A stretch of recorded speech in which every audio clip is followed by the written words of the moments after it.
क्या आपने कभी सोचा है कि इंजेक्शन लगवाते समय यदि कोई एयर बबल यानी हवा का बुलबुला आपकी नस में चला जाए तो क्या होगा? यदि नहीं सोचा है तो अब सोचिए, क्योंकि हम जो आपको बताएंगे वो आपके होश उड़ा देगा।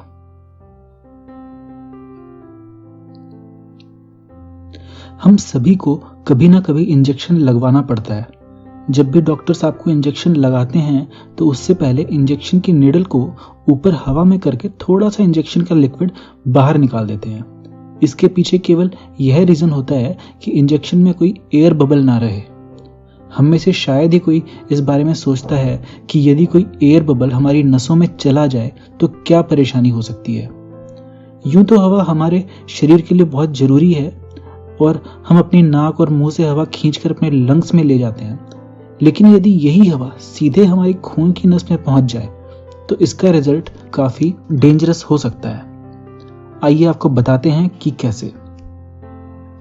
हमारे खून की नसें दो टाइप्स की होती हैं, आर्टरीज और वेन्स।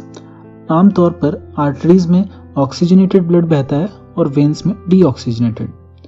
आर्टरीज हमारी स्किन में थोड़ी गहराई में होती हैं, जबकि वेन्स को हम ऊपर से ही आराम से देख पाते हैं व महसूस भी कर पाते हैं।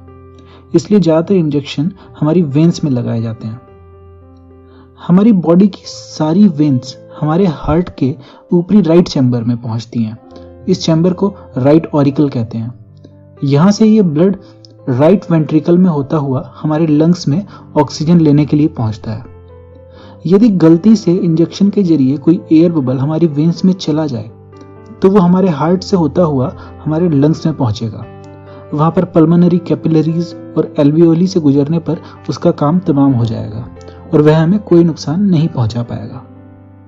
अब आप सोचेंगे कि यदि ऐसा है तो इसमें खतरा क्या है? खतरे की बात यह है कि हम में से हर 5 में से 1 इंसान के दिल के ऊपरी 2 चैम्बर्स के बीच में छेद होता है। जी हाँ, हर 5वें इंसान के राइट और लेफ्ट ऑरिकल के बीच में छेद होता है, जिसे पेटेंट फोरामेन ओवल PFO या एट्रियल सेप्टल डिफेक्ट कहा जाता है।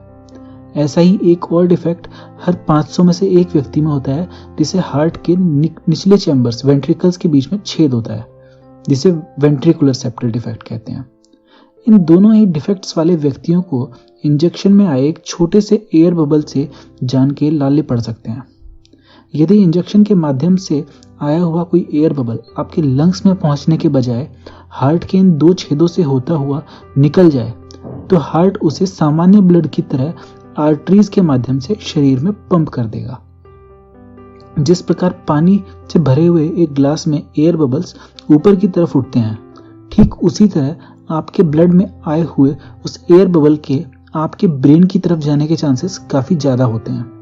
यदि वो एयर बबल आपके ब्रेन की बारीक आर्टरीज में जाकर फंस जाए तो वो ब्रेन के उस हिस्से में ब्लड फ्लो को रोक सकता है और स्ट्रोक का कारण बन सकता है। 20% पॉपुलेशन हार्ट के इन डिफेक्ट्स के साथ एक नॉर्मल लाइफ गुजारती है। हम में से ज्यादातर लोगों को पता ही नहीं होता कि हमारे दिल में छेद है या नहीं, जबकि हर 100 में से 20 लोगों के दिल में छेद होता है। हालांकि डॉक्टर्स इस बात का पूरा ध्यान रखते हैं कि इंजेक्शन के थ्रू कोई एयर बबल आपकी ब्लड वेसल्स में न जाए, लेकिन अगर गलती से ऐसा हो जाए तो आपका इन 20% लोगों में से होना आपको खतरे में डाल सकता है। ऐसा नहीं है कि यदि आप इन 20% लोगों में से हों तो आपको स्ट्रोक होना पक्का है, क्योंकि यदि आपका लक साथ हो तो हो सकता है कि वो एयर बबल इन छेदों में ना घुसे और सीधा लंग्स में जाए, या फिर यदि छेद में से निकल भी जाए तो ब्रेन में ना जाकर कहीं और चला जाए।